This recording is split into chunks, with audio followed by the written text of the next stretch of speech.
Ah putain, je sens que ça va être une putain de bonne journée. Ah ouais, ce qu'en fait c'est qu'il est 19h30.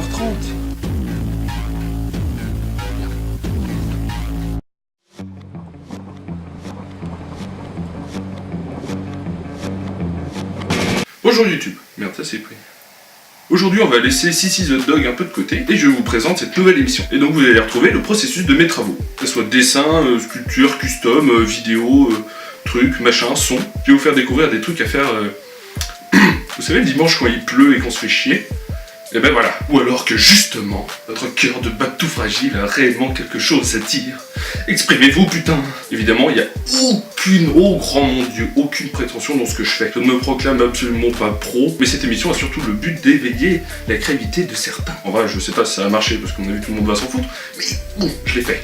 Donc j'ai créé une animation via Adobe Premiere Pro CC 2015 que je vais projeter sur des toiles. Des toiles, il y en a 5 ou 6, je sais plus. Je sais pas. Donc en fait, ce qui va être intéressant, c'est que dans la vidéo projetée, il va y avoir un poisson rouge. Si je laisse comme ça, c'est nul. Non, ce qui est cool en vrai, c'est que je vais essayer de projeter un petit poisson pour qu'il ait un rapport sur l'étoile. Ce qui va être marrant, c'est de faire en sorte que le poisson ne dépasse pas de la bulle. Sinon, on l'effet, bah, il marche pas. Voilà. Ouais, ça va être un de l'expérimentation, j'ai jamais fait ça. Et je trouve l'idée assez sympa. C'est y part. Bon, j'ai commencé par protéger mon sol, faire des crayonnés, faire une sorte de bouillie rose, je sais pas trop, pour faire la bulle. Ensuite, j'ai commencé par le visage et j'ai fait une bouillie infâme de jaune, j'ai continué de mon délire, c'était absolument affreux. J'ai lavé la toile et je l'ai supprimée. Ensuite, pour le scaphandre, j'ai tracé avec du scotch pour mes barres pour qu'elles soient assez droites. Ensuite, j'ai peint une sorte de dégradé de gris pour que ça fasse une sorte de reflet pour qu'on voit mieux le poisson, et j'ai enlevé le scotch pour qu'on voit à peu près bien les barres. Bon, il y a de la merde et c'est coupé. Dis donc, ça dépasse ton truc? Bon, voilà où j'en suis.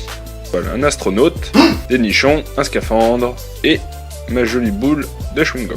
Donc j'ouvre Adobe Premiere Pro et je vais créer un nouveau projet. Alors j'ai importé une image de poisson, plutôt une vidéo de poisson sur fond vert, que j'ai trouvé basiquement sur internet. Ensuite je lui mets l'incrustation par couleur, pour supprimer le vert, le remplacer par un cache-couleur de couleur blanc. Je le mets dessous pour que le blanc soit visible. Ensuite je vais rendre le poisson noir, parce qu'il est censé être à travers quelque chose, donc on ne perçoit pas ses couleurs. Voilà, il y va. Alors maintenant on va essayer de lui appliquer un flou gaussien pour qu'il soit un peu plus estompé à travers la matière en fait, lequel il sera. Voilà, ensuite dans le logiciel j'importe 4 photos dont la largeur sera la largeur réelle des toiles. En gros, si vous voulez, il n'y aura pas de débordement sur les côtés, sinon ça va être le gros bordel niveau proportion réelle et sur ordinateur. En fait, le but c'est de recréer un faux mur avec les toiles comme si elles étaient positionnées sur le mur et essayer de positionner le poisson dans les bulles appropriées. Ensuite, évidemment, je ferai un export où j'enlève ces fameuses toiles pour qu'on ne voit que le poisson et les réelles toiles. Ensuite, pour la toile où il y a le scaphandre, j'ai fait 4 caches couleurs avec 4 tiges blanches, si vous voulez, pour recréer les barrières du scaphandre. Évidemment, j'ai mis le poisson dessous ces fameux 4 caches couleurs pour que le poisson ait l'air d'être sous ces barrières. Et maintenant, je repositionne les vraies toiles sur la projection des fausses toiles. Oui, c'est pas évident à suivre. Pour que les vraies toiles soient de la même dimension que celles projetées. Voilà, maintenant mes poissons sont tous à la bonne taille et font tous la bonne trajectoire. Maintenant, j'essaye de repositionner les toiles et faire des vrais tests. Ça marche. Et effectivement, par exemple, sur le scaphandre, ça marche super bien. Et voilà le résultat. Ça a marché et je suis plutôt content. On dirait presque un écran de veille. Je vous laisse regarder tout ça.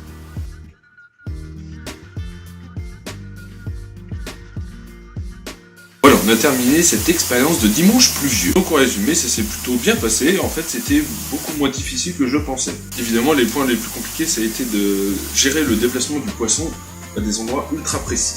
En fait, ça s'appelle quasiment du mapping. Le mapping, c'est l'art de déplacer des projections sur des objets, pour que celles-ci soient en interaction. Ben là, en fait, c'est un peu ce qu'on a fait, c'est presque de la réalité augmentée. Donc voilà, j'ai dû passer à peu près peut-être 2 ou 3 heures pour toutes les toiles, parce que j'ai essayé plein de trucs, j'ai effacé, j'ai recommencé, j'ai un peu galère. Ensuite, pour faire le déplacement du poisson, j'ai dû prendre 1 heure et demie, donc c'est pas si ouf que ça. Et le résultat est plutôt satisfaisant, je suis assez content.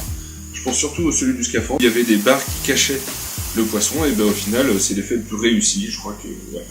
Je suis content. Donc si cette expérience de dimanche pluvieux t'a plu, tu peux la partager. Ça m'a plu de faire ça en vidéo, dites-moi si ça vous a intéressé, et surtout si je dois en refaire d'autres à peu près dans ce délire-là. Et surtout n'oublie pas, si tu as des questions, des trucs, des demandes, des machins sur ce travail, et que tu veux en refaire toi aussi la même chose, laisse-le en commentaire. Sur ce, gros bisous!